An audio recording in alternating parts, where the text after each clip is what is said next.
Non, je vais demander aux intervenants d'être le plus court possible et à François Baroin de nous donner l'exemple. Alors je vais être très bref, et je n'avais pas prévu d'intervenir, peut-être mon côté chiracien qui justifie pleinement qu'on observe une période d'essence et d'accompagnement sans engagement. Enfin, l'attaque et le fait personnel dont Jérôme Cahuzac a été l'auteur au début de nos séances sur le dossier des chouquettes mérite quand même un correctif de ma part. C'est vrai que mon objectif était de manger la majorité des chouquettes, mais la main droite de Jérôme Cahuzac était beaucoup plus agile que la vélocité de ma main gauche à l'époque, et c'est donc lui qui les a tous mangés. En tout cas, on le remercie pour les tuiles et on lui souhaite bonne chance.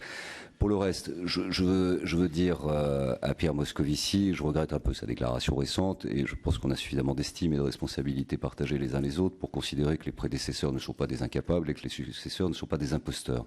Mais puisqu'il faut choisir un juge de paix, nous choisissons volontiers le rapport de la Cour des comptes que le gouvernement a lui-même commandé. Et ce rapport est intéressant. Je dois juste souligner 2-3 points dans la mesure où c'est une commission pas tout à fait comme les autres, puisque l'opinion publique est prise à témoin, puisque la presse est présente. Et c'est très bien ainsi.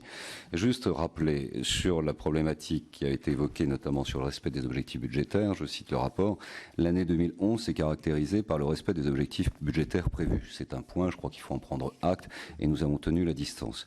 Deuxièmement, la Cour a reconnu, concernant la prévision de croissance pour cette année, que les informations disponibles, je la cite, en avril, lorsque le programme de stabilité a été déposé, ne conduisaient pas à remettre en cause l'hypothèse d'une croissance de 0,7 en 2012. Celle-ci était notamment cohérente avec la prévision de croissance au premier semestre 2012 que l'INSEE avait présentée dans sa note de conjoncture. Je crois qu'il est important donc de rappeler que le correctif proposé par le ministre de l'économie sur la prévision de croissance est adapté à l'évolution, à la dégradation de la situation dans un contexte européen beaucoup plus incertain encore aujourd'hui du fait de la dégradation en Espagne et naturellement en Italie.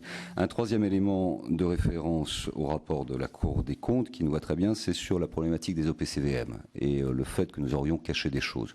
Je me permets au passage de rappeler qu'à l'époque où ministre du budget je portais la réforme fiscale et qu'avec Jérôme Cahuzac nous avons passé des jours et des nuits sur cette problématique, nous avons fait voter, et je remercie encore le rapporteur général du budget de l'époque, la problématique des frégates de Taïwan. On n'en a pas parlé, après tout c'était une charge que l'État devait assumer, nous l'avons assumée.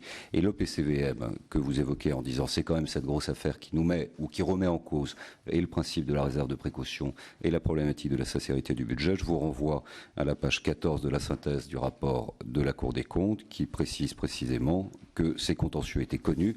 Une provision avait été passée dans la comptabilité générale de l'État à hauteur de 6,3 milliards.